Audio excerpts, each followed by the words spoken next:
plus on s'approche du Seigneur, plus on est attaqué. Oui, ça, ces attaques ne sont pas, ne dépendent pas de notre volonté ou bien ne dépendent pas du fait qu'on ait ouvert une porte où on est péché. Mais pourquoi le diable s'acharne sur nous lorsqu'on veut s'approcher davantage du Seigneur? Quand on décide de s'approcher davantage du Seigneur, on devient très précieux. Très précieux. Et le diable prend conscience de cet état dans lequel nous vivons qui peut lui être utile. Donc, il essaie en quelque sorte de nous lutter avec le Seigneur. Et c'est là qu'il faut rester vraiment ferme en s'ancrant dans le Seigneur pour pouvoir continuer pour parvenir à l'union avec le Seigneur, pour parvenir à l'intimité avec le Seigneur. Parce que si en ce moment on baisse la garde, juste un petit moment, vous allez voir qu'il va frapper. C'est comme dans la boxe, tu es devant l'adversaire, mais si tu n'es pas vigilant, tu ne montes pas bien la garde, tu baisses la garde par inattention, l'adversaire te frappe et puis bon, il y a des chaos qui sont pris comme ça.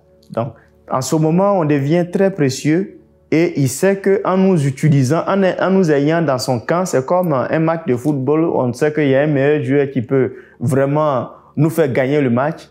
Donc, il s'acharne pour pouvoir lutter avec le Seigneur. Donc, en ce moment, nous aussi, on ne doit pas baisser la garde.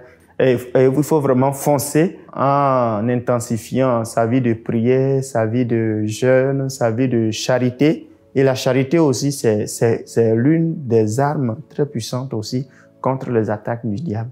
Donc, il faut aussi vraiment poser des actes de miséricorde, des actes de charité. Et tout ça, ça éloigne l'ennemi parce que en faisant tout ça, c'est comme un cercle de feu que nous nous entourons avec et qui nous protège de part et d'autre. Donc, il peut arriver qu'il y ait ces attaques et dans notre ministère, vraiment, on en subisse beaucoup. Mais avec le Seigneur, avec la grâce du Seigneur, on parvient toujours. Il puisse, avec sa grâce, nous aider à tenir bon. C'est vrai que nous avons parlé des prêtres exorcistes et aussi de faire recours. Nous avons recommandé que l'on fasse recours aux prêtres pour des difficultés quelconques. Mais il faut reconnaître aussi que de par notre baptême, nous-mêmes en tant que baptisés, en tant qu'enfants de Dieu, nous pouvons aussi prendre autorité sur le diable. Donc, dans les débuts d'une attaque quelconque, nous pouvons nous baser sur l'autorité de notre baptême, de notre confirmation, par exemple, pour demander à l'ennemi de partir. Et si nous le faisons avec conviction, avec foi en Jésus-Christ, le Seigneur peut ordonner à l'ennemi de partir. Et d'ailleurs, le Christ lui-même le dit, il atteste dans les Saintes Écritures que quiconque croira en moi pourra dire à cette montagne, déplace-toi d'ici à là, et la montagne lui obéira. Donc pour dire que nous aussi, en tant que baptisés, nous avons l'autorité de pouvoir chasser les démons, l'autorité de pouvoir demander la grâce de la guérison.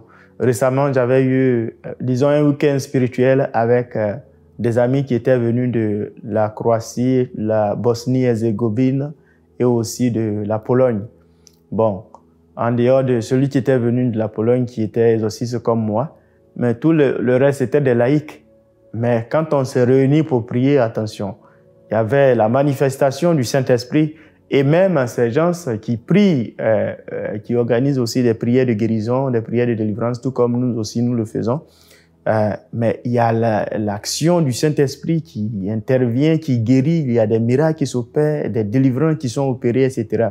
Pour dire que ce n'est pas parce que on n'est pas ordonné prêtre qu'on n'a pas aussi l'autorité sur le démon. Par notre baptême et par notre foi en Jésus-Christ, nous pouvons aussi commander à l'esprit malin de partir. Nous pouvons commander à la maladie de partir et puis la maladie peut partir. Et le Christ lui-même nous le dit, il dit, mais vous qui êtes si mauvais, si vous savez donner de bonnes choses à vos enfants, Et comparativement à votre Père Céleste qui est si parfait, est-ce que vous pouvez lui demander quelque chose et puis il ne va pas vous donner? Donc, pour dire que tout ce que nous demandons à Dieu avec foi, avec conviction, le Seigneur nous l'accorde toujours. Voilà. Donc, n'ayons pas peur de nous aussi nous baser, en tant que baptisés, de nous baser sur notre foi, sur notre baptême, sur notre confirmation, et même quand on n'est pas confirmé, si on est baptisé simplement, de nous baser sur notre baptême pour demander la grâce de Dieu, demander et de commander à l'esprit malin de s'en aller, et puis il nous obéira au nom de Jésus. Voilà.